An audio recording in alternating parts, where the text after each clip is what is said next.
अस्सलामु अलैकुम वरहमतुल्लाहि वबरकातुहु। इन्नल हम्दुलिल्लाह नहमदुहु व नस्तईनुहु व नस्तगफिरुहु व नऊज़ु बिल्लाहि मिन शुरूरि अनफुसिना व मिन सय्यिआति अअमालिना मन यहदिहिल्लाहु फला मुदिल्ल लहु व मन युद्लिल्हु फला हादिय लहु व अशहदु अन ला इलाहा इल्लल्लाह वहदहु ला शरीका लहु वअशहदु अन्ना मुहम्मदन अब्दुहु व रसूलुहु अम्मा बअद। इन्न अस्दक़ल हदीस किताबुल्लाह व अहसनल हदी हदी मुहम्मद सल्लल्लाहु अलैहि वसल्लम व शर्रल उमूरि मुहदसातुहा व कुल्लु मुहदसतिन बिदअह व कुल्लु बिदअतिन दलाला व कुल्लु दलालतिन फिन्नार।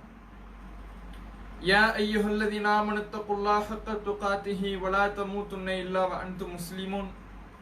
या अय्युहन्नासु इत्तक़ू रब्बकुमुल्लज़ी ख़लक़कुम मिन नफ़्सिन वाहिदा व ख़लक़ मिन्हा ज़ौजहा व बस्स मिन्हुमा रिजालन कसीरन व निसाअ वत्तक़ुल्लाहल्लज़ी तसाअलून बिही वल अर्हाम इन्नल्लाह कान अलैकुम रक़ीबा।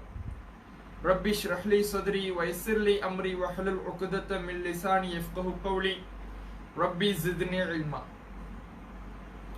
எல்லாம் வல்ல இறைவனின் அன்பும் அருளும் நம் உயிரினு மேலான நபிகள் நாயகம் ஸல்லல்லாஹு அலைஹி வஸல்லம் அவர்கள் மீதும் அவர்களது வாழ்க்கை வழிகாட்டுதல்களை தங்களால் இயன்றளவு பின்பற்றி வாழ்ந்து மறைந்த நபித்தோழர்கள் மீதும் நபித்தோழியர்கள் மீதும் குறிப்பாக இந்த நிகழ்ச்சியில் பங்கெடுத்திருக்கும் நம்மவர்கள் அனைவர் மீதும் என்றென்றும் நின்று நிலவட்டுமாக. கண்ணியத்துக்குரிய எல்லாம் வல்ல அல்லாஹ்வின் நல்லடியார்களே, இறை வசனங்களும் இறங்கிய தருணங்களும் என்ற தலைப்பின் கீழே கடந்த சில தினங்களாக சில வசனங்களுக்கான பின்னணி தகவல்களை நாம் அறிந்து வருகிறோம். அந்த அடிப்படையில் இன்றைக்கு திருமறை குர்ஆனில் சில வசனங்களுடைய பின்னணி தகவல்களை நாம் அறியவிருக்கிறோம். அதிலே நேற்றைய தினத்தின் தொடர்ச்சியாக நேற்றைய தினம் இஸ்லாமிய வரலாற்றில் நடைபெற்ற போர்களும் அந்த போர்களை பின்னணியாக கொண்டு என்னென்ன வசனங்கள் அருளப்பட்டது என்ற தகவல்களையும் நாம பார்த்தோம். அதனுடைய தொடர்ச்சியாக உஹது போர்க்களத்திலே நாம் நேற்று குறிப்பிட்டதை போல உஹது போரினுடைய பிற்பகுதி சிலர் செய்த தவறின் காரணத்தினால் அல்லாஹுடைய தூதர் அவர்கள் நியமித்திருந்த காலாட்படை ஒரு மலை குன்றின் மீது ஏறி நின்று அம்பெய்யக்கூடியவர்கள், இவர்களிலே சிலர் செய்த தவறின் காரணத்தினால் அல்லாஹுடைய தூதர் அவர்கள் அந்த இடத்தை விட்டு நீங்க வேண்டாம் என்று சொன்ன பிறகு இவர்களில் சிலர் அந்த இடத்தை விட்டு இறங்கிய காரணத்தினால் எதிரிகளுடைய கை இறுதி கட்டத்திலே ஓங்க ஆரம்பித்து விட்டது. போரினுடைய நிலையே நிலை குனிந்து போய்விட்டது. அந்த சமயத்துல நபிகள் நாயகம் ஸல்லல்லாஹு அலைஹி வஸல்லம் அவர்கள் எதிரிகளால் கடுமையான முறையிலே தாக்கப்படுகிறார்கள். அல்லாஹுடைய தூதர் அவர்களுடைய கடவாய்ப்பற்கள் உடைக்கப்படுகிறது. அவர்களுடைய முகத்தில் இரத்தம் வழிந்தோடுகிறது. இப்பேற்பட்ட ஒரு தருணத்தை, ஒரு மோசமான தருணத்தை, காயத்தை அல்லாஹுடைய தூதர் அவர்கள் அனுபவித்த சமயத்துல அந்த கோபத்தின் மிகுதியால், வலியின் கொடுமையின் காரணத்தினால் அல்லாஹுடைய தூதர் அவர்கள் அந்த நேரத்தில் ஒரு வார்த்தையை சொல்லி விடுகிறார்கள். கைஃப யுஃப்லிஹு கௌமுன் ஷுஜ்ஜ வஜ்ஹுன் நபி ஸல்லல்லாஹு அலைஹி வஸல்லம். அல்லாஹுடைய தூதர் அவர்களுடைய முகத்தில் இரத்தத்தை பூசிய இந்த கூட்டம் எப்படி வெற்றி பெறும் என்று அந்த நேரத்தில் அல்லாஹுடைய தூதர் அவர்கள் ஒரு வார்த்தையை, இந்த சாபத்தை அல்லாஹுடைய தூதர் அவர்கள் சொல்லிவிடுகிறார்கள். இப்படி சொன்னதற்காக இறைவன் அவர்களை கண்டிக்கின்றார். முதலில் இந்த வார்த்தையிலே என்ன விஷயம், இது ஏன் இறைவனால் கண்டிக்கப்பட வேண்டிய வார்த்தை என்பதை நாம அறிந்து கொள்ள வேண்டும். அல்லாஹுடைய தூதர் அவர்கள் இந்த வார்த்தையை சொன்னதின் பின்னணி, எதிரிகளால் கடுமையான முறையிலே அவர்கள் தாக்கப்பட்டார்கள். அவர்களுடைய முகமெல்லாம் கடுமையான முறையிலே அடிக்கப்பட்டிருந்தது, ரத்தம் வழிந்தோடியது. அந்த இரத்தத்தை எடுத்தவர்களாக, அதை பார்த்தவர்களாக, அதனுடைய வழியை தாங்கிக் கொள்ள முடியாதவர்களாகத்தான் ரசூலுல்லாஹ் இந்த கூட்டம், நபியினுடைய முகத்திலே இரத்தத்தை பூசிய இந்த கூட்டம், இவ்வளவு காயத்தை ஏற்படுத்திய இந்த கூட்டம் எப்படி வெற்றி பெறும் என்ற வார்த்தையை ரசூலுல்லாஹ் சொல்லிடுறாங்க. இதுல என்ன ஒளிந்து கொண்டிருக்கிறது? அல்லாஹுடைய தூதரவர்கள் கோபத்தின் மிகுதியால், வழியின் கொடுமை தாங்க முடியாமல் இந்த வார்த்தைகளை சொல்லியிருந்தாலும் கூட, இந்த வார்த்தையில் ஒளிந்திருக்கக்கூடிய கருத்து என்ன? அல்லாஹுடைய தூதரவர்களுடைய முகத்திலே இந்த கூட்டம் ரத்தம் பூசியதினால் இவர்கள் நிச்சயமாக நரகத்துக்கு தான் போவார்கள், இவர்கள் நேர்வழியை அடைய முடியாது, இவர்கள் நரகத்தை தான் தங்களுடைய இருப்பிடமாக அமைத்துக் கொள்வார்கள் என்ற கருத்துல தான் இந்த வாசகம் பயன்படுத்தப்படுகிறது. ரசூலுல்லாஹ் கோபத்துல தான் சொல்றாங்க, எந்த ஒரு மனிதராக இருந்தாலும் தன்னை தான் தாக்கப்படுகிற பொழுதோ அல்லது குறைப்படுத்தப்படுகிற பொழுதோ அல்லது விமர்சனத்திற்குள்ளாக்கப்படுகிற பொழுதோ அந்த கோபத்தின் மிகுதியால் சில வார்த்தைகளை மனிதன் உமிழத்தான் செய்வான். அப்படியான இயற்கையான அந்த கோபத்தின் விளைவாகத்தான் ரசூலுல்லாஹ் சொல்றாங்க.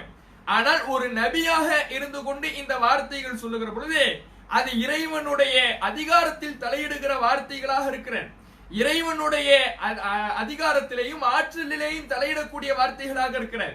அப்படிப்பட்ட அந்த வார்த்தையை எந்த மனிதரும் சொல்லக்கூடாது, குறிப்பாக அந்த முன்மாதிரி வாழ்க்கையை கொண்டிருக்கிற இந்த நபியும் சொல்லிவிடக் கூடாது என்பதற்காகத்தான் இறைவன் கண்டிக்கிறான். லைஸலக மினல் அம்ரி ஷைஉன், அதிகாரத்திலே எந்த பங்கும் உங்களுக்கு இல்லை நபியே, உங்களுக்கு என்னுடைய அதிகாரத்திலே எந்த விதமான பங்கும் உங்களுக்கு கிடையாது. ஏன் அதிகாரத்தில் தலையிடுகிறீர்களா? ஏன் அதிகாரத்தில் உங்களுக்கு எல்லளவும் உங்களுக்கு பங்கு கிடையாது? நான் தான் ஒரு மனிதனை நேர்வழியில் செலுத்துவதும் வழிகேட்டில் செலுத்துவதும், ஒரு மனிதனை வெற்றியாளராக்குவதும், ஒரு மனிதனை நரகத்திலே தள்ளுவதும் என்னுடைய அதிகாரத்துக்குட்பட்ட விஷயம். அந்த அதிகாரத்தில் தலையிடுகிறீர்களா? அந்த அதிகாரத்தில் தலையிடுகின்ற வார்த்தைகளை நீங்கள் சொல்லுகிறீர்களா என்று நபிகள் நாயகம் ஸல்லல்லாஹு அலைஹி வஸல்லம் அவர்களை இறைவன் கண்டிக்கிறார். சிந்தித்து பாருங்கள், எப்பேற்பட்ட அல்லாஹுடைய தூதரவர்கள் ஒரு கோபத்தின் மிகுதியால் இதை சொல்லியிருந்தாலும் கூட, அந்த நேரத்திலும் கூட இறைவன் தனக்கு இணை கற்பித்தலை, தனக்கு தன்னுடைய அதிகாரத்தில் பங்கிடுதலை இறைவன் ஒருபோதும் அனுமதிக்க மாட்டான்.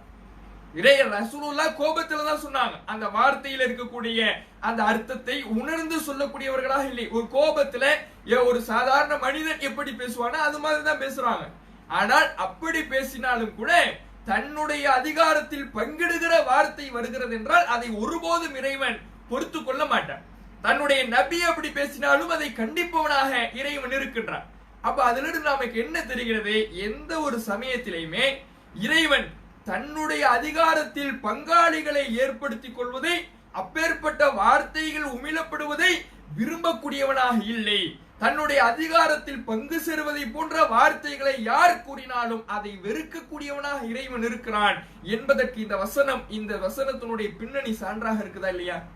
நபி என்று இறைவன் சலுகை அளித்தானா? நபிதானே நீங்க சொல்லிவிட்டு போங்கள், உங்களுடைய முகத்துல ரத்தத்தை பூசிவிட்டால் அவன் வெற்றி பெற முடியுமா? அதை நீங்க சொல்லதானே செய்தீர்கள், நீங்க சொல்லிக்கலாம் என்று இறைவன் சலுகை அளித்தானா? உங்களுடைய முகத்திலே அவன் ரத்தத்தை பூசி இருந்தாலும் கூட அதை சொல்ல வேண்டியது நான்.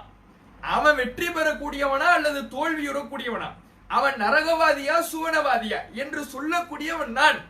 ஏன் அதிகாரத்தில் உள்ள வார்த்தையை நீங்க சொல்லக்கூடாது என்று அந்த நேரத்திலேயே இறைவன் அல்லாஹுடைய தூதரவர்களை கண்டிக்கக்கூடியவனாக இருக்கிறான் என்பதற்கு இந்த செய்தியை நம்ம சான்றாக பார்க்கிறோம். அப்போ ரசூலுல்லாஹ்வே சுயமாக ஒரு இறைவனுடைய அதிகாரத்தில் தலையிடக்கூடிய வார்த்தைகளை மொழியக்கூடாது, அது அல்லாஹ்விடத்திலே கோபத்தை ஏற்படுத்தக்கூடிய விஷயமாக இருக்கிறது என்பது இந்த செய்தியிலிருந்து நமக்கு தெரிகிறது. இதுல நாம என்ன பார்க்கணும்? இப்படி ரசூலுல்லாஹ் சொல்லிடுறாங்கன்னு இந்த கூட்டம் எப்படி வெற்றி பெறும் அப்படின்னு கேட்டுறாங்க. அது கோபத்துல தான் ரசூலுல்லாஹ் சொல்றாங்க. அல்லாஹ் அதை கண்டிக்கிறான். ஏன் கண்டிக்கிறான்? அல்லாஹுடைய அதிகாரத்துல தலையிடுற மாதிரி இருக்கிறதுனால கண்டிக்கிறான். அந்த அல்லாஹுடைய அதிகாரத்துல தலையிடுறதுன்னா என்ன? ஒரு மனிதனை நேர்வழியில செலுத்துறதும், ஒரு மனிதனை வழிகேட்டிலே வீழ வைப்பதும், நரகத்திலே விழ வைப்பதும் அல்லாஹுடைய கையில இருக்கு. அதுல தலையிடுற மாதிரி இருக்கிறதுனாலதான் அல்லாஹ் கண்டிக்கிறான்.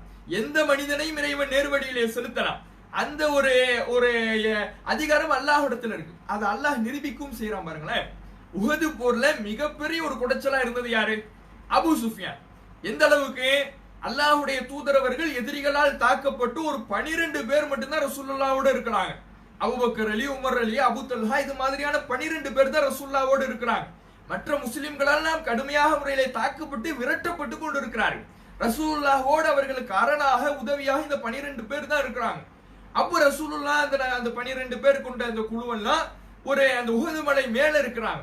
அபு சுஃபியான் மலைக்கு கீழே இருந்துகிட்டு அங்கே அபூபக்கர் இருக்கிறாரா, உமர் இருக்கிறாரா, அங்கே முகமது இருக்கிறாரா, இப்படி பல கேள்விகளை அவர் கேட்கிறார்.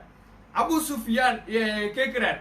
கேட்கின்ற பொழுது அல்லாஹ்வுடைய தூதர் அவர்கள் அமைதியாக இருக்க சொல்றாங்க. அபூபக்கர் ரலியல்லாஹு அன்ஹு அவர்களை கேட்கின்ற பொழுது, அபு குஹாஃபாவுடைய மகன் அபூபக்கர் இருக்கிறாரா அல்லது இறந்து விட்டாரா, இந்த கருத்தில் இருக்கும் பொழுது ரசூலுல்லாஹ் அமைதியா இருங்கிறாங்க.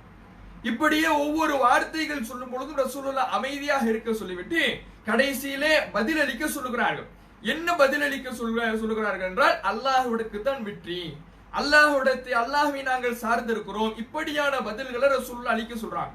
அப்போ மிகப்பெரிய ஒரு குடைச்சலாகவும் அல்லாஹ்வுடைய தூதரவர்கள் தாக்கப்படுகின்ற பொழுதும் நபித்தோழர்கள் தாக்கப்படுகின்ற பொழுதும் அதை தாக்கியவர்களில் ஒருவராக அபு சுஃபியான் இருந்தாரே, அவர் பின்னால மக்கா வெற்றியின் பொழுது இஸ்லாத்துக்கு வந்தாரா இல்லையா?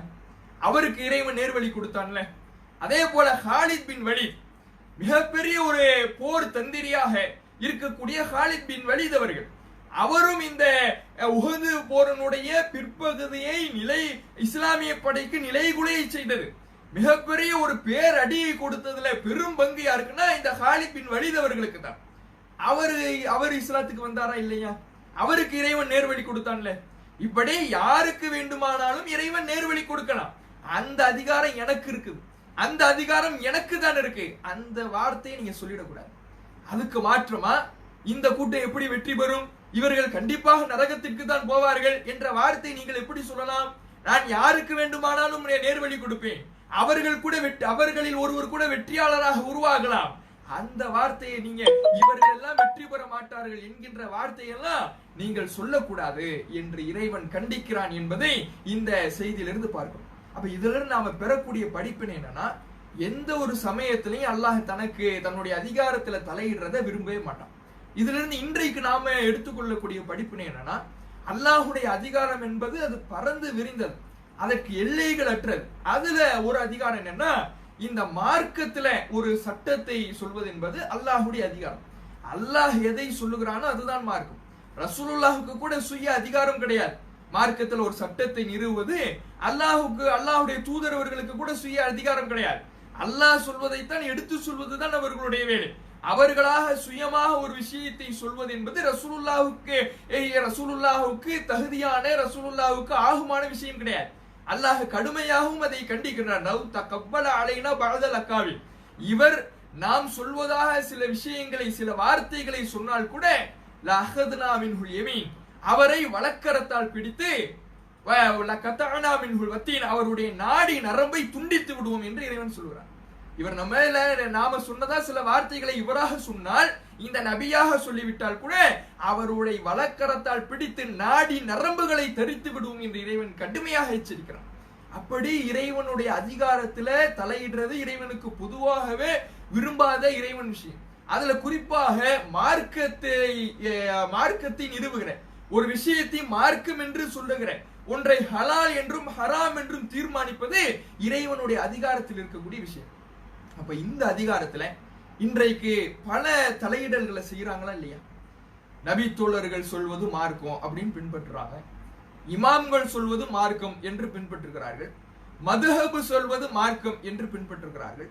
இப்படி மார்க்கத்தில் அல்லாஹும் ரசூலும் சொல்லாததை இந்த மனிதர்கள் சொன்னாலும் மார்க்கம் தான் என்று பின்பற்றுகிறார்களே, இது இறைவனுடைய அதிகாரத்திலே பங்கு சேர்க்கக்கூடிய காரியமா இல்லையா? இறைவனுடைய அதிகாரத்திலே தலையீடு செய்கின்ற காரியமா இல்லையா? இதை இறைவன் விரும்புவானா? எந்த ஒரு கட்டத்திலேயுமே தன்னுடைய அதிகாரத்தில் பங்கு சேருவதை, தன்னுடைய அதிகாரத்தில் தலையிடுவதை இறைவன் ஒருபோதும் விரும்ப மாட்டான். அதற்காக கடும் வார்த்தைகளை, கடும் கோபத்தை இறைவன் வெளிப்படுத்துகிறான். திருமறை குர்ஆனுடைய பல்வேறு வசனங்கள் அந்த கோபத்தை பிரதிபலிக்கிறது. இப்படி இருக்கும் பொழுது இன்றைக்கு இப்படி சர்வ சாதாரணமாக வகை செய்திக்கு மாற்றமாக இறை செய்திக்கு மாற்றமாக பல செய்திகளையும் மார்க்கம் என்று பின்பற்றக்கூடியவர்களை பார்க்கிறோமா இல்லை? அப்ப அவர்கள் எல்லாம் இந்த செய்தி ஒரு படிப்பினையா எடுத்துக்கணும். ரசூலுல்லாஹ் ஒரு கோபத்துல சொன்ன வார்த்தைக்கே அதிகாரத்தில் தலையீடு என்று இறைவன் இவ்வளவு கண்டிக்கிறானே, இன்றைக்கு நாம மார்க்கம் என்று இத்துணை விஷயங்களை பின்பற்றுகிறோமே, அல்லாஹுக்கு மட்டும்தான் இந்த மார்க்கம் சொந்தமானது என்று இறைவன் தன்னுடைய அதிகாரமாக பேசுகிறானே, தன்னுடைய அதிகாரமாக தெரியப்படுத்துகிறானே. அலால் இல்லாஹி தீனுல் காலிஸ், இந்த மார்க்கம் அல்லாஹுக்கு மட்டும் உரியது என்று இறைவன் பேசுகிறானே. அப்படிப்பட்ட அவனுடைய அதிகாரத்தில் இருக்கக்கூடிய விஷயத்தை நாம பேசுகின்றோமே, நாம மற்றவர்கள் சொல்வதையும் மார்க்கம் என்று ஏற்றுக்கொள்கிறோமே, இது சரியான விஷயம் அல்ல என்று உணர்வதற்கு இந்த செய்தி ஒரு பாடமாக இருக்கிறது என்பதையும் நாம விளங்கிக் கொள்ள வேண்டும். இது ஒரு விஷயம். இதற்கு அடுத்ததாக நாம இன்னொரு வசனத்திற்கான காரணத்தையும் அறிந்து கொள்ள கடமைப்பட்டு இருக்கணும். அது என்ன வசனம்? சூரா மும்தஹினா 60வது அத்தியாயத்தின் 10வது வசனம். இந்த வசனம் என்ன? இந்த வசனத்தை முதல்ல பார்த்து கொண்டு அதற்கு பிறகு அதனுடைய பின்னணியை அறியலாம். இந்த வசனம் சொல்லக்கூடிய வார்த்தைகள் என்னவென்றால், யா அய்யுஹல்லதீன ஆமனு, ஈமான் கொண்டோரே, இதா ஜாஅக்குமுல் முஃமினாத், முஹாஜிராத், மூமினான பெண்கள் ஹிஜ்ரத் செய்து உங்களிடத்தில் வந்தால், ஃபம்தஹினுஹுன்ன, அவர்களை நீங்கள் சோதித்து பாருங்கள். அல்லாஹு அஅலமு பிஈமானிஹின்ன, என்றாலும் அல்லாஹ் தான் அவர்களுடைய ஈமானை அறிவான். ஃபைன் அலிம்துமுஹுன்ன பிமுமினாத்தின், அவர்கள் மூமின் தான் என்று நீங்கள் தெரிந்து கொண்டால், ஃபலா தர்ஜிஉஹுன்ன இலல் குஃபார், காஃபிர்களிடம் அவர்களை நீங்கள் திரும்ப அனுப்பாதீர்கள். லா ஹுன்ன ஹில்லுல் லஹும், இந்த பெண்கள் மூமின்கள் இணை வைப்பால் காஃபிர்களுக்கு ஆகுமானவர்கள், ஹலாலானவர்கள் அல்ல. வலாஹும் யஹில்லுன லஹுன்ன, அந்த காஃபிரான ஆண்கள் மூமினான பெண்களுக்கும் ஹலாலானவர்கள் கிடையாது. வாத்துஹுமா அன்ஃபக்கும், அந்த காஃபிர்கள் செலவிட்டதை அவர்களுக்கே நீங்கள் வழங்கி விடுங்கள். வலா ஜுனாஹ அலைக்கும் அன் தன்கிஹுஹுன்ன இதா ஆத்தைதுமுஹுன்ன உஜூரஹுன்ன, இப்படி ஹிஜ்ரத் செய்து வந்த பெண்களை அவர்களுக்குரிய மனக்கொடைகளை நீங்கள் வழங்கி மூமின்களாகிய நீங்கள் திருமணம் செய்து கொள்வதிலேயும் எந்த குற்றமும் இல்லை. வலா தும்சிகு பிஅஸமில் கவாஃபிர், காஃபிர்களுடைய அந்த விஷயங்களை நீங்கள் பிடித்து வைத்துக் கொள்ளாதீர்கள், அதை அவர்களிடமே ஒப்படைத்து விடுங்கள் என்று இறைவன் இந்த வசனத்திலே பேசுகிறான். இப்போ இந்த வசனத்தை என்னுடைய பின்னணியை நாம் அறிந்து கொள்வதற்கு முன்னால் இதுல சொல்லப்பட்டு இருக்கிற சில கருத்துக்களை நாம தெரிந்து கொள்ள வேண்டும். இதுல முதல் விஷயம், இறைவன் ஈமான் கொண்டோரே, மூமின்களே என்று அழைத்து மூமினான பெண்கள் ஹிஜ்ரத் செய்து உங்களிடத்தில் வந்தார். ரசூலுல்லாஹ் மதீனாவுக்கு ஹிஜ்ரத் செஞ்சு வந்துட்டாங்க. ஆனாலும் மக்காவுல பல முஸ்லிம்கள் இருந்தார்கள். பல பேர் புதிதாக இஸ்லாத்தினால் கவரப்பட்டு இஸ்லாத்தை அவ்வப்போது ஏற்றுக்கொள்பவர்களும் இருந்தார்கள். அவர்கள் மக்காவில நிம்மதியாக வாழ முடியாமல் இணை வைப்பாளர்களால் தொல்லைப்படுத்தப்படுகின்ற பொழுது ரசூலுல்லாஹுடைய நாடான மதீனாவுக்கு வருவதற்காக மதீனாவுக்கு புறப்பட்டு அவ்வப்போது வந்து கொண்டும் இருந்தார்கள். முதலாவதாக முழுமையாக நபி ஸல்லல்லாஹு அலைஹி வஸல்லம் அவர்கள் நபி தோழர்கள் எல்லாம் ஒரு புறம் ஹிஜ்ரத் செய்து விட்டாலும் அவ்வப்போதும் இணை வைப்பாளர்களுடைய கொடுமைகள் அதிகமாகுகின்ற பொழுது அவ்வப்போது இஸ்லாத்தை ஏற்கின்ற பொழுதும் வந்து கொண்டே இருந்தார்கள் ஒவ்வொருவராக. இப்படி வருபவர்கள் ஒரு கட்டத்திலே தடுக்கப்படுகிறார்கள். எப்படி தடுக்கப்படுறாங்க? ஹுதைபியா உடன்படிக்கை என்ற உடன்படிக்கை நடக்குது. இதான் இந்த வசனத்தினுடைய பின்னணியா இருக்கு. ஹுதைபியா உடன்படிக்கை என்பது அல்லாஹுடைய தூதர் அவர்கள் மதீனாவுக்கு ஹிஜ்ரத் செய்து வந்த பிறகு மதீனாவிலிருந்து மக்காவுக்கு உம்ரா செய்ய வேண்டும் என்று ரசூலுல்லாஹும் நபி தோழர்களும் போறாங்க. அப்ப ஹுதைபியா என்கின்ற இடத்துல ரசூலுல்லாஹ் தடுக்கப்பட்டு அங்கே ஒரு ஒப்பந்தம் நிறைவேறுகிறது. அந்த ஒப்பந்தத்திற்கு பெயர் தான் ஹுதைபியா உடன்படிக்கை. இந்த ஹுதைபியா ஒப்பந்தம் என்பது இணை வைப்பாளர்கள் சார்பிலே சுஹைல் என்பவர் பேசுறார். அவர் பல நிபந்தனைகளை போடுகிறார். அந்த நிபந்தனைகள் அனைத்துமே முஸ்லிம்களுக்கு பாதகமாக இருக்கிறது. இந்த நிபந்தனைகளுக்கெல்லாம் ஒப்புக்கொண்டால்தான் அடுத்த வருடமாவது நீங்கள் உம்ரா செய்யலாம் என்ற ஒரு நெருக்கடியை முஸ்லிம்களுக்கு உருவாக்குகிறார்கள்.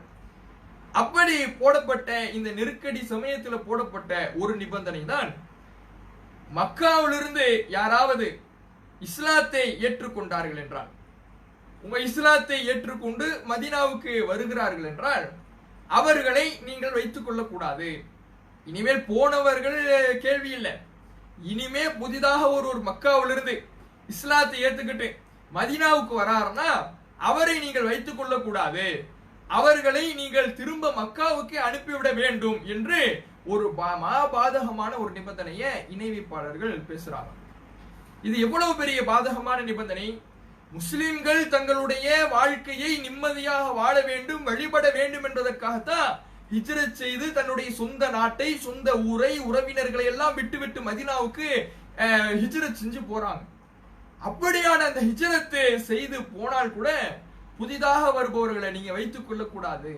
மீண்டும் மக்காவுக்கு திரும்ப அனுப்பிவிட வேண்டும் என்றால் அந்த புதிதாக இஸ்லாத்திற்கு வந்தவர்கள் மீண்டும் மீண்டும் அந்த இணைவிப்பாளர்களால் மக்காவில தொல்லை தரப்பட்டு கொண்டே இருப்பார்கள். அப்படிப்பட்ட ஒரு பாதகமான நிபந்தனை தான் இடப்படுது. அந்த நிபந்தனை பேசப்பட்டு கொண்டிருக்கக்கூடிய சூழ்நிலையிலேயே அந்த நிபந்தனையை பேசிக் கொண்டிருக்கிற இணைவிப்பாளர்கள் சார்பிலே பேசிக் கொண்டிருக்கிற சுஹேல் என்பவருடைய மகனார் அபு ஜந்தல் வருகிறார். அவர் இஸ்லாத்தை ஏற்றுக்கொண்டு விட்டார். இவரை இணைவிப்பாளர்கள் கொடுமைக்கும் மிகப்பெரிய சித்திரவதைக்கும் ஆட்படுத்தி வைத்திருக்கிறார்கள். அவரை சங்கிலிகளால் பிணைத்து வைத்திருக்கிறார்கள். சங்கிலிகளால் அவரை பிணைத்து கொடுமைப்படுத்தி அவரை அடித்து துன்புறுத்தி அல்லாஹுடைய பாதையிலே கடுமையான முறையிலே துன்புறுத்தப்பட்ட ஒரு மனிதராக அவர் வந்து நிற்கிறார். என்றவுடனே சுஹேல் சொல்லுகிறார், முதலாவதாக இந்த நிபந்தனையினுடைய முதல் படியாக, முதல் கணமாக இந்த அபூ ஜந்தலை நீங்கள் மீண்டும் எங்களிடத்திலேயே ஒப்படைத்து விட வேண்டும். இவர் இஸ்லாத்தை ஏற்றுக்கொண்டு விட்டார், ஆனால் இவரை நீங்கள் அழைத்து சென்று விடக்கூடாது, எங்களிடமே எங்களிடமே கொடுத்து விட்டு தான் நீங்கள் போக வேண்டும் என்று அவர் சொல்றார். இப்படி சொன்னா அந்த அபூ ஜந்தல் சொல்லுகிறார், என்னுடைய நிலைமையை முஸ்லிம்களை, யா மஅஷரல் முஸ்லிமீன், முஸ்லிம் சமுதாயமே என்னுடைய நிலைமையை பார்த்தீங்களா? என்னுடைய உடம்பை பார்த்தீங்களா? எப்படி நான் சித்திரவதை செய்யப்பட்டு இருக்கிறேன், வேதனை செய்யப்பட்டு இருக்கிறேன், சங்கிலிகளால் பிணைக்கப்பட்டு ஒவ்வொரு நொடியும் இவர்களால் கொடுமைக்கு ஆட்படுத்தப்பட்டு கொண்டிருக்கிறேன். என் நிலைமையை பார்த்தீங்களா என்று அவர் பேசுகிறார். முஸ்லிம்கள் எல்லாம் எதிர்பார்க்கிறார்கள், ரசூலுல்லாஹ் இவரை நம்மோடு அழைத்து வந்து விடுவார்கள், நமக்கு ஒரு புதிய தோழர் கிடைத்து விட்டார் என்று முஸ்லிம்கள் எல்லாம், சஹாபாக்கள் எல்லாம் எதிர்பார்த்து கொண்டிருக்கிறார்கள். அப்ப ரசூலுல்லாஹ் சுஹேல்கிட்ட பேசுறாங்க, இன்னும் நம்முடைய ஒப்பந்தம் கையெழுத்தாகவில்லை, அதனால் இவரை மட்டும் நீங்கள் கொடுத்து விடுங்கள், இனிமேல் வரக்கூடியவர்களை பார்த்துக் கொள்ளலாம், இந்த ஒப்பந்தத்தின்படி நடந்து கொள்ளலாம். சுஹேல் சொல்லுகிறார், இவரை நீங்கள் எங்களிடம் ஒப்படைக்கவில்லை என்றால் நாங்கள் ஒப்பந்தத்தையே தொடர மாட்டோம் என்று நெருக்கடிக்கு மேல் நெருக்கடி கொடுக்கிறார்கள் ரசூலுல்லாஹ். ரசூலுல்லாஹ் சரி என்று அந்த அபூ ஜந்தல் அவர்களிடமே ஒப்படைத்து விடுகிறார்கள். ஆனாலும் இப்பேற்பட்ட ஒரு நெருக்கடிக்கு அவர் உள்ளானாலும் தன்னுடைய மார்க்கத்தை இழந்து விடாமல் மிகப்பெரிய உறுதிப்பாட்டோடு அத்துணை சித்திரவாதைகளையும் அனுபவித்து இவர் இவ்வளவு கொடுமைகளை அனுபவித்து உறுதிப்பாட்டோடு இருந்தது மட்டுமல்லாமல் பல பேரை இஸ்லாத்திற்கு திரட்டுகிறார். அப்படி ஒரு மிகப்பெரிய உறுதிமானாக இருக்கிறார். அப்ப இந்த ஒப்பந்தத்தை எல்லாம், இப்படிப்பட்ட இந்த நெருக்கடி எல்லாம் சந்திச்சு, இந்த ஒரு கண்ணீர் வரக்கூடிய நிகழ்வுகளை எல்லாம் சந்திச்சு ரசூலுல்லாஹ் ஒப்பந்தத்தை பேசிட்டு வந்துடுறாங்க. வந்துட்டா அப்போதான் ஒரு பெண், பல பேர் இது மாதிரி வராங்க. ரசூலுல்லாஹ் என்ன பண்றாங்க, அந்த ஒப்பந்தத்தின்படி அனுப்பிடுறாங்க. அபூ ஜந்தல் வந்தாரு, அனுப்பிட்டாங்க. அபு பஷீர்ங்கிறவர் வராரு, அனுப்பிடுறாங்க. இப்படியே பல நிகழ்வுகள் நடக்குது. அப்போதான் உம்மு ஹபீபா என்ற ஒரு பெண்மணி வராங்க. அல்லாஹுடைய தூதர் அவர்களிடத்துல நபிகள் நாயகம் ஸல்லல்லாஹு அலைஹி வஸல்லம் உம்மு குல்சூம் என்ற பெண்மணி வராங்க. இவங்க யார் என்றால் உக்குபா பின் அபி முஆயித் என்ற இணைவிப்பாளர்களில் ஒரு தலைவராக இருக்கக்கூடியவருடைய மகள் உம்மு குல்சூம். இவங்க இஸ்லாத்தை ஏத்துக்கிட்டு ஹிஜ்ரத் செய்து ரசூலுல்லாஹ்ட்ட வராங்க. வந்தால் அந்த சமயத்துல தான் அல்லாஹுடைய தூதர் அவர்களிடத்துல கேட்கப்படுகிறது, யஸ்அலூன நபிய ஸல்லல்லாஹு அலைஹி வஸல்லம் யர்ஜிஅஹா இலைஹி. அந்த இணைவிப்பாளர்கள் எல்லாம் கேட்கிறாங்க, இவர்களை நீங்கள் ஒப்பந்தத்தின்படி திரும்ப அனுப்புங்கள் அப்படின்னு கேட்கும் பொழுதுதான் மிகப்பெரிய ஒரு நெருக்கடிக்கு ரசூலுல்லாஹ் ஆளாகிறாங்க. ஏன்? இவங்க ஒரு கன்னி பெண்ணாக இருக்கிறாங்க, ஒரு விடலை பெண்ணாக, இளம் பெண்ணாக இருக்கிறார்கள். இந்த இளம் பெண் இவ்வளவு பெரிய தியாகத்தை செய்து தன்னுடைய பெற்றோரை எதிர்த்து, தன்னுடைய உறவினர்களை எதிர்த்து, ஊராரை எதிர்த்து, கொடுமைகளுக்கு ஆட்படுத்திய இந்த கயவர்களை எல்லாம் எதிர்த்து ஒரு தனித்த சிங்கமாக இந்த பெண் களமிறங்கி ஹிஜ்ரத் செய்து ஒரு பெண்மணி வராங்க. அப்படிப்பட்ட ஒரு தியாகம் நிறைந்த பெண்ணை எப்படி கொடுக்கிறது என்ற தயக்கத்தோடு ரசூலுல்லாஹ் இருக்கிறாங்க. அந்த சமயத்துல தான் இறைவன் அருளுகிறான், இதா ஜாஅக்குமுல் முஃமினாத் முஹாஜிராத்தின், முஹாஜிர் ஹிஜ்ரத் செய்து மூமினான பெண்கள் உங்களிடத்தில் வந்தால் ஃபலா தர்ஜிஉஹுன்ன இலல் குஃபார், அவர்களை நீங்கள் திரும்ப அனுப்பிவிடாதீர்கள் என்ற வசனத்தை இறைவன் அப்போதுதான் அருளுகிறான்.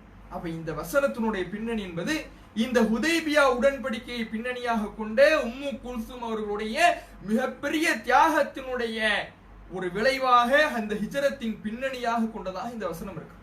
சிந்தித்து பாருங்கள், ஒரு இளம்பெண் தன்னுடைய மார்க்கத்தை நிலைநாட்ட வேண்டும் என்பதற்காக எப்பேற்பட்ட தியாகத்தை மேற்கொள்வார்.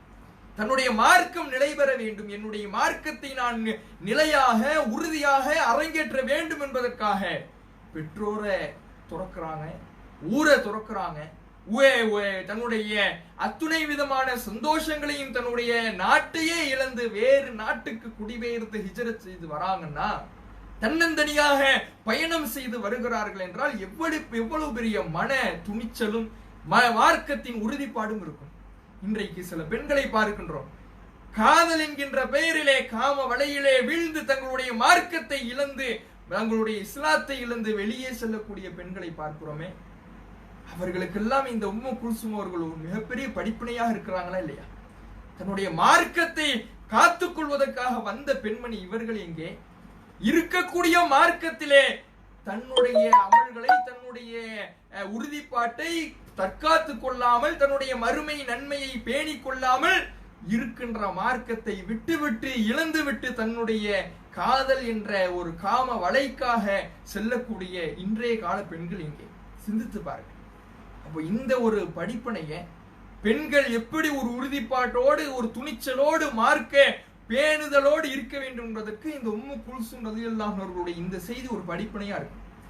இன்னும் இந்த வசனத்துல நாம் அறிந்து கொள்ள வேண்டிய இன்னொரு பாடம் என்னன்னா, அல்லாஹ் சொல்லுகிறான், மூமினான பெண்கள் உங்களிடத்துல ஹிஜ்ரத் செய்து வந்தார்கள் என்றால் அவர்களை நீங்கள் சோதித்து பாருங்கள். அல்லாஹ் தான் அவர்களுடைய ஈமானை அறிவான் என்றாலும் நீங்கள் சோதித்து பாருங்கள் என்று இறைவன் பேசுகிறான். சோதித்து பாருங்கள் என்றால் என்ன? ஈமானை பொறுத்தவரையில ஈமான் என்பது உள்ளம் சார்ந்த விஷயம். உள்ளம் சார்ந்த விஷயத்தை யாராலும் அறிந்து கொள்ள முடியாது. அல்லாஹ்வை தவிர எந்த ஒரு மனிதனாலும் உள்ளத்தில் இருக்கக்கூடிய ஈமானை அறிந்து கொள்ள முடியாது. அதனால்தான் நபிகள் நாயகம் ஸல்லல்லாஹு அலைஹி வஸல்லம் அவர்கள் பல நேரத்திலே சொல்லி இருக்கிறார்கள், அல்லாஹ் ஹாலித் பின் வலீத் ரலியல்லாஹு அவர்கள் என்ன பண்றாங்கன்னா, ஒரு போர்க்களத்துல ஒருவரை வாளை ஏந்தி விட்டார்கள், ஒருவர் வசமாக மாட்டிக்கொண்டு விட்டார் இணை வைப்பாளர். அவர் கலிமாவை சொல்லிவிட்டார், ஆனால் ஹாலித் பின் வலீத் ரலியல்லாஹு அவர்கள் கொன்று விடுகிறார்கள். கொன்றுவிட்டவுடன் அல்லாஹ்வுடைய தூதர் அவர்களிடத்தில் இந்த செய்தி சொல்லப்பட்ட பொழுது, நான் இந்த ஹாலித் செய்த விஷயத்திலிருந்து விலகிக் கொள்ளுகிறேன் என்று சொல்லி அல்லாஹ்வுடைய தூதர் அவர்கள் ஹாலித் ரலியல்லாஹு அவர்களை கண்டித்து விட்டு சொல்லுகிறார்கள், நீ அவருடைய உள்ளத்தை, அவர் சொல்றாரு, என் வாளுக்கு பயந்துதான் அவர் கலிமாவை சொன்னானே தவிர என்ன அவர் உளப்பூர்வமாக அந்த மனிதர் லா இலாஹ இல்லல்லாஹ் முஹம்மது ரசூல் என்ற கலிமாவை மொழியவில்லை, என் வாளை நீட்டின உடனே வாளுக்கு பயந்து தான் சொன்னார்னு சொல்லுகிற பொழுது ரசூலா சொல்றாங்க, அவருடைய உள்ளத்தை நீ பிளந்து பார்த்தாயா என்று கேட்கிறார். அப்போ ஒரு மனிதனுடைய உள்ளத்தில் இருக்கக்கூடிய ஈமானை யாராலும் அறிந்து கொள்ள முடியாது. அது அல்லாஹ்வுடைய அதிகாரத்தில், அல்லாஹ்விடத்தில் இருக்கக்கூடிய விஷயம். வெளிப்படையே நமக்கு அவர் மூமின், தொழுறாரு, நோன்பு நோக்கிறாரு, இது போன்ற செயல்பாடுகளை வைத்து, அவருடைய வணக்க வழிபாடுகளை வைத்து, அவருடைய வெளிப்படை தன்மையை வைத்து ஒருவர் முஸ்லீம் என்று தெரிகிறது என்றால் அதை வைத்துத்தான் நம்மால் அறிந்து கொள்ள முடியுமே தவிர, அதை வைத்துத்தான் அவர் மூமின் முஸ்லிம் என்று நாம் தெரிந்து கொள்ள முடியுமே தவிர, இவருடைய உள்ளத்தில் உண்மையிலேயே ஈமான் இருக்கிறதா என்பதை எந்த மனிதராலும் அறிந்து கொள்ள முடியாது என்பதையும் இறைவன் இந்த வசனத்திலே நமக்கு சொல்லி காட்டுகிறார். வெளிப்படை தன்மையை வச்சு நீங்க சோதிச்சு பாருங்க, அவர்களுடைய உள்ளத்தில் இருக்கக்கூடிய ஈமான அல்லாஹ் தான் அறிவான். வெளிப்படையை நீங்கள் சோதித்து பாருங்கள், அவர்கள் மூமின்கள் தான் என்று உங்களுக்கு அந்த வெளிப்படை தன்மையை வைத்து தெரிந்தால், அவர்களுடைய வணக்க வழிபாடை பார்க்கிறீங்க, அவர்கள் வெளிப்படையிலே நடந்து கொள்ளக்கூடிய முறைகளை பார்க்கிறீர்கள், அல்லாஹுக்கு இணை கற்பிக்கல, இதையெல்லாம் பார்க்கிறீங்கன்னா நீங்க அவர்களை திருப்ப அனுப்பிவிடாதீர்கள் என்று இறைவன் சொல்வதிலிருந்து எந்த ஒருவருடைய ஈமானை நாம் தீர்மானிக்க முடியாது. சில பேரை கூட நாம சொல்லலாம், இந்த ஆள் இரையச்சம் இல்லாதவர் அப்படின்னு சொல்லுவாங்க சில பேர். சில பேர் என்ன பண்ணுவாங்கன்னா, ஒரு மனிதரை பார்க்கறாங்கன்னா அவரை பார்த்துட்டு இவர் இரையச்சம் இல்லாத ஆளு அப்படின்னு சொல்லுவாங்க. அப்படி நம்மளால சொல்ல முடியுமா? இரையச்சம் என்பதும் ஈமான் போன்ற இரையச்சம் ஈமான் இது போன்ற விஷயங்கள்லாம் ஒரு மனிதனுடைய உள்ளம் சார்ந்த விஷயம். அதை நாம தீர்மானிக்க முடியாது, தீர்மானிக்க கூடாது. அது அல்லாஹ்வுடையத்துல இருக்கக்கூடிய அல்லாஹ்வுடைய அதிகாரத்துக்கு உட்பட்ட விஷயம். எந்த ஒரு மனிதனையும் நாம இவன் ஈமான் இல்லாதவன், இவன் இரையச்சம் இல்லாதவன் என்று நாம சொல்லிவிட முடியாது. வெளிப்படையே பார்த்து நாம் அறிந்து கொள்ளலாம், தொழுகிறாரு, நல்ல இரையச்சவாதியா இருக்கிறார் என்று அறிந்து கொள்ளலாமே தவிர, ஒரு மனிதனுடைய வெளிப்படையை ஒரு மனிதனை பார்த்து இவன் இரையச்சம் இல்லாதவன் என்று நாம தீர்மானமாக எந்த ஒரு மனிதனையும் இரையச்சம் இல்லாதவன், ஈமான் இல்லாதவன் என்று எந்த ஒரு மனிதனையுமே நாம சொல்லிவிட முடியாது. அப்படிப்பட்ட ஒரு வார்த்தையே இந்த வசனத்துல இறைவன் நமக்கு சொல்லி தருகிறான். இது இந்த வசனத்தினுடைய கருத்தாகவும் இந்த வசனத்தினுடைய பின்னணி சம்பவமாகவும் இருக்கிறது என்பதை நாம அறிந்து கொள்ள வேண்டும். அடுத்ததாக நாம அறிந்து கொள்ளக்கூடிய அடுத்த விஷயம் என்னன்னா, தபுக் போர் தொடர்பான ஒரு நிகழ்வு. இது நான் தபுக் போரை பொறுத்தவரையிலே தபுக் போர் என்றால் நம்ம நினைவு கூறுவது கஅப் பின் மாலிக் ரலியல்லாஹு அன்ஹு அவர்கள் தான். அவர்கள் தொடர்பாக திருமறை குர்ஆனிலே இறைவன் வசனத்தை அருளுகிறான். அது சூரா தௌபா 9வது அத்தியாயத்திலே 117 118 என்று இந்த 2 வசனங்கள்ல அவர்கள் தொடர்பான மன்னிப்பு சம்பந்தமான வசனம் அருளப்படுகிறது. அதற்கு முன்னால் அந்த வசனங்களுக்கு முன்னால் இறைவன் 90 92 93 94 இந்த வசனங்கள்ல இந்த 4 வசனங்கள்ல இறைவன் அந்த தபூக் போரிலே பங்கெடுத்தவர்கள் பற்றியும் அதிலே பங்கெடுக்காதவர்கள் பற்றியும் இறைவன் பேசுகிறான். அதுல ஒரு விஷயம் என்னன்னா, அல்லாஹ் 91வது வசனத்துல பேசுகிறான், இந்த போர்ல யார் யாரெல்லாம் பங்கெடுக்க தேவையில்லை, யார் யாரெல்லாம் பங்கெடுக்கவில்லை என்றால் அவர்கள் மீது குற்றம் இல்லை என்பது பற்றி பேசுறான். அதுல பலவீனமானவர்கள், நோயாளிகள், யார் இந்த போருக்காக செலவழித்து வர முடியவில்லையோ அவர்கள், இப்படி பல விஷயங்களை எல்லாம் இறைவன் பேசுகிறான். அதுல ஒரு சாரரை பற்றி இறைவன் பேசுகிறான், இன்னும் சிலரின் மீது குற்றம் இல்லை. அவர்கள் யார் என்றால், வலா அலல்லதீன இதாமா அத்தௌக லிதஹ்மிலஹும், அவர்கள் உங்களிடத்திலே வந்தார்கள். எப்படி வந்தார்கள் என்றால், அவங்களுக்கு வசதி இல்லை, வாகனம் இல்லை, ஆனா போருக்கு செல்ல வேண்டும், போரிலே வீர மரணம் அடைய வேண்டும் அல்லது வெற்றி அடைய வேண்டும் என்ற ஒரு குறிக்கோள் மட்டும் இருக்கிறது, அந்த உறுதிப்பாடு மட்டும் இருக்கிறது. அந்த உறுதிப்பாட்டை மட்டும் வைத்துக் கொண்டு அவர்கள் ஒரு நம்பிக்கையிலே உங்களிடத்தில் வந்தார்கள். என்ன நம்பிக்கையில்? எப்படியாவது ரசூல்லா நம்மளை ஏதாவது ஒரு வாகனம் ஏற்பாடு செஞ்சு நம்மளை அனுப்பி வச்சிருவாங்க அப்படிங்கிற நம்பிக்கையில வந்தாங்க. ஆனால் நீங்கள் சொன்னீர்கள், குல்த, நீங்கள் என்ன சொன்னீர்கள்? லா அஜிது மா அஹ்மிலுக்கும் அலைஹி, உங்களை சுமந்து செல்லுகிற வாகனம் என்னிடத்திலே இல்லை என்று நீங்கள் சொல்லிவிட்டீர்கள். ரசூலுல்லாஹ் இடத்துல அந்த நேரத்தில் இல்லை, வாகன பலம் சரியான முறையிலே இல்லாமல் ஒவ்வொரு போரும் நடந்தது. அல்ல தபூக் போரும் ஒன்று, வாகனம் இல்லை, வாகனம் இல்லாம பல பேர் என்ன பண்றாங்க, திரும்பி போறாங்க. அப்படி திரும்பி போறவங்க எப்படி போறாங்க?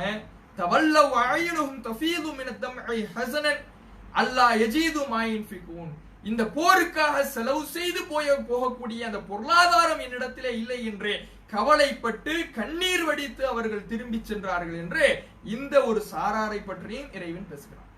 யார் மேல எல்லாம் குற்றம் இல்லை அப்படிங்கிற பட்டியலுக்கு சொல்லும் பொழுது, நோயாளி மேல குற்றம் இல்லை, பலவீனமானவர்கள் மீது குற்றம் இல்லை, செலவு அந்த போருக்காக செலவு செய்யாதவர்கள் மேல செலவு செய்ய முடியாத சூழ்நிலையில ஏழ்மை நிலையில் இருக்கக்கூடியவர்கள் மீது குற்றம் இல்லை, வாகனத்தை யார் பெற்றுக்கொள்ளாமல் அதற்காக வறுமை வர வேண்டும் என்கின்ற எண்ணம் இருந்தும் அதற்காக வர முடியாத சூழ்நிலை யாருக்கு இருக்கிறதோ, பொருளாதாரத்தில் பலவீனமோ அல்லது உடல் அளவில் பலவீனமோ யாருக்கு இருக்கிறதோ இவர்களுக்கெல்லாம் குற்றம் இல்லை என்று அந்த வசனங்கள்ல இறைவன் பேசுகிறான். இப்படியே பேசி வரக்கூடிய அந்த வசனங்கள் இந்த போரினுடைய பின்னணியில தான் கஅப் பின் மாலிக் ரலியல்லாஹு அன்ஹு அவர்களுடைய சம்பவமும் நடக்குது.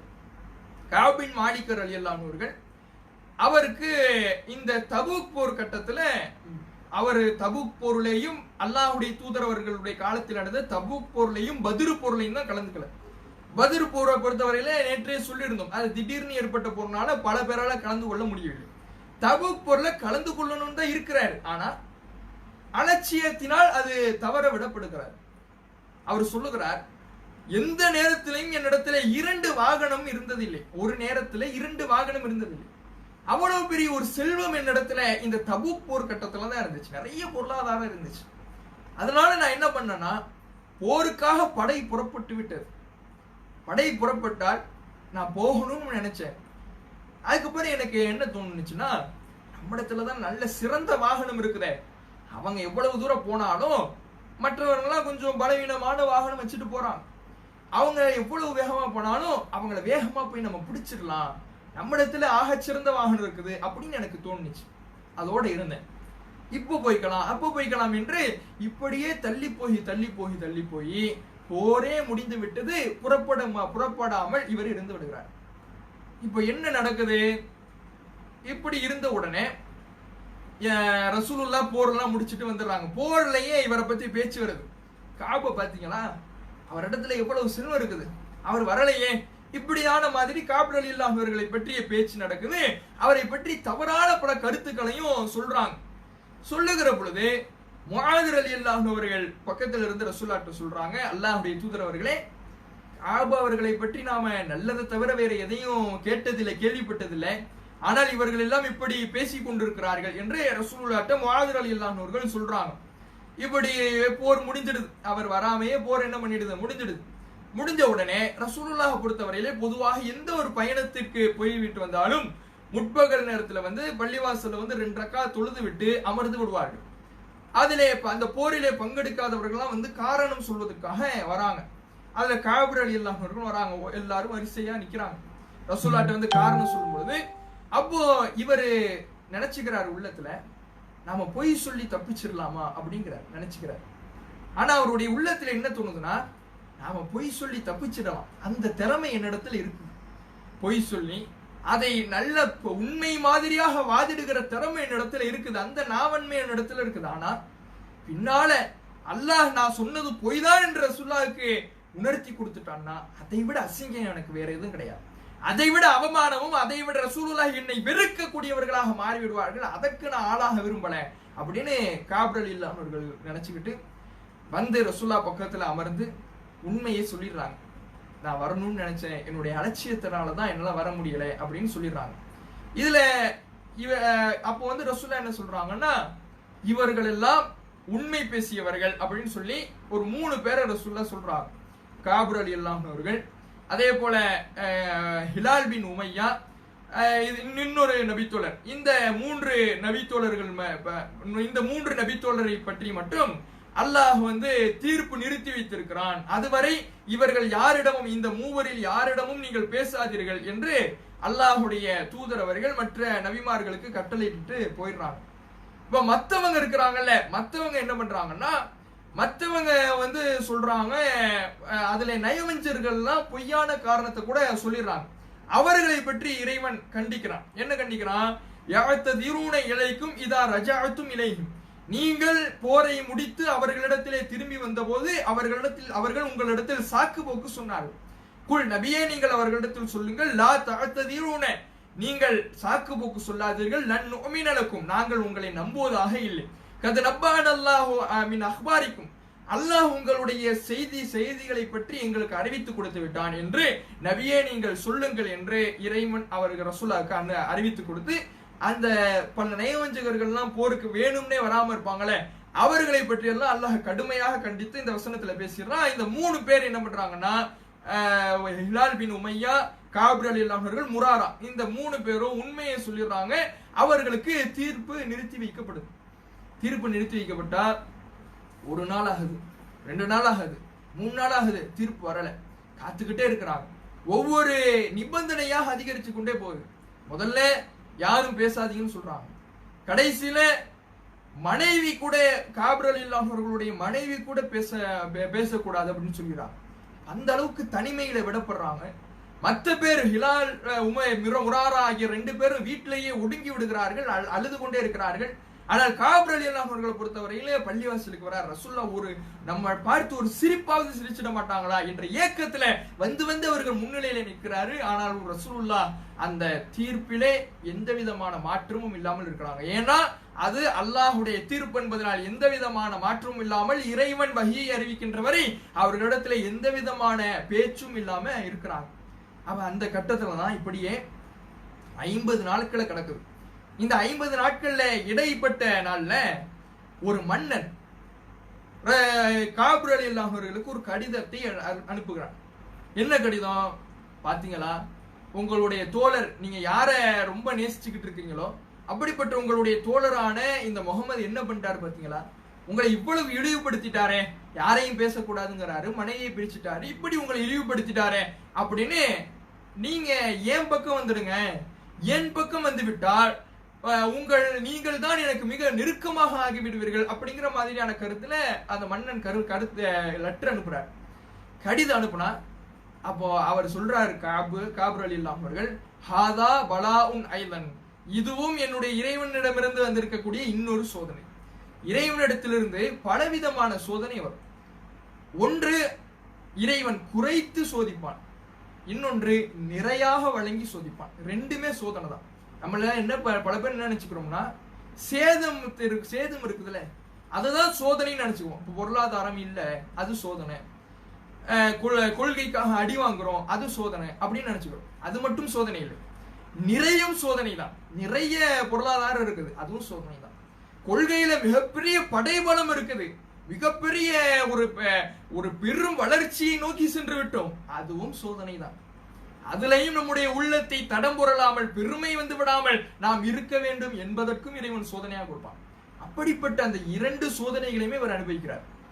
ஒண்ணு, இந்த சமுதாயத்தை பேச வேண்டாம் என்ற ரசூலுல்லாஹ் தீர்ப்பு சொல்லி இவர் ஒதுக்கி வைக்கப்படுகிறார், அது ஒரு சோதனையா இருக்கு. இவருடைய கொள்கை எப்படி இருக்குதுன்னு இறைவன் சோதிக்கிறார். எப்பேற்பட்ட ஒரு உறுதிப்பாட்டை கொண்டிருக்கிறார் என்று இறைவன் சோதிக்கிறார். இன்னொரு புறத்துல ஒரு நிறையும் வருகிறது. என்ன நிறைனா உலக பார்வையில நிறை. ஒரு மன்னனே அழைக்கிறான், மன்னன் அழைச்சா எப்படி ஒரு மிகப்பெரிய ஒரு அந்தஸ்து கிடைக்கும், அப்படிப்பட்ட நிறை என்கிற ஒரு சோதனை வருது. ரெண்டத்திலையுமே வெற்றி காண்கிறார். இதுலயும் பொறுமையோடு இருக்கிறார், அதையும் அப்படியே அந்த கடிதத்தையே எரித்து விடுகிறார். எரித்து விட்டு 50 நாட்கள் பொறுமையா இருக்கிறார். 50 நாட்கள் கழித்துதான் இறைவன் வசனத்தை அருளுகிறான்.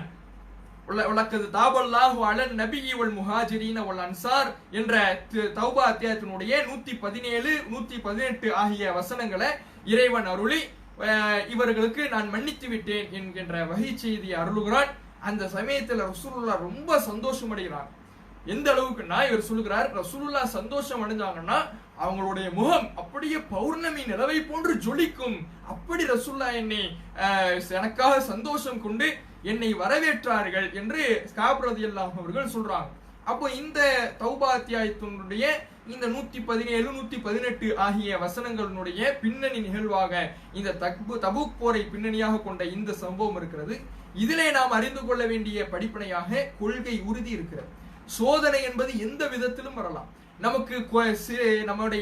நாம இந்த தௌஹீது கொள்கையில் இருக்கின்ற பொழுது எதிர்க்கப்பட்டு, நாம் அடிக்கப்பட்டு, மிகப்பெரிய சோதனைக்குள்ளாக்கப்பட்டு, குடியுரிமை பறிக்கப்பட்டு, மிகப்பெரிய எந்த விதமான எல்லைக்கும் முற்படுத்தப்பட்டு, கஷ்டங்கள் கொடுக்கப்பட்டு சோதிக்கப்படலாம். இன்னொரு புறத்திலே பெரும் வளர்ச்சியை அடைந்து, அந்த வளர்ச்சியினால் நம்முடைய உள்ளத்திலே இறைவன் ஒரு ஊசலாட்டத்தை போட்டு, ஒரு பெருமை குணத்தை போட்டு, ஒரு மமதையை போட்டு கூட சோதிக்கலாம். இந்த 2 விதமான சோதனையும் நம்முடைய வாழ்க்கையில வரலாம். குறையும் வரலாம், நிறையும் சோதனையாக வரலாம். எந்த விதமான சோதனைகள் வந்தாலும் அந்த சோதனைகளில் பொறுமை காக்கக்கூடியவராக, இறைவனிடத்தில் நம்பிக்கை இழக்காதவர்களாக இருக்கும்.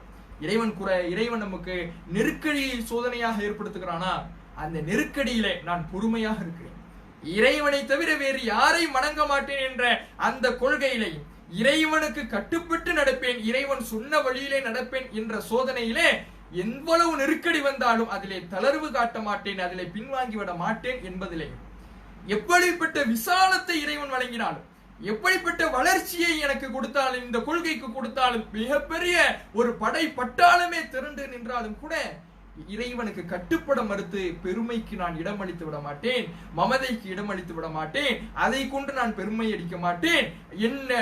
இந்த எவ்வளவு பெரிய குறைவாக இருந்தாலும் நிறைவாக இருந்தாலும் அனைத்தும் இந்த கொள்கைக்காகத்தான் என்பதை நான் மறக்காமல் இறைவனுக்கு கட்டுப்பட்டு நடப்பேன் என்று ஒவ்வொரு மூமினும் ஒவ்வொரு தௌஹீதுவாதியும் இருக்க வேண்டும் என்பதற்கு இந்த செய்தி நமக்கு பாடமாகவும் படிப்பனையாகவும் இருக்கிறது. இது போன்று மற்ற சில வசனங்களுக்கான பின்னணி தகவல்களையும் அந்த தருகின்ற படிப்பினைகளையும் இன்ஷா அல்லாஹ் நாளைய தினம் பார்ப்போம். அஸ்ஸலாமு அலைக்கும் வரஹ்மத்துல்லாஹி வபரகாத்துஹு.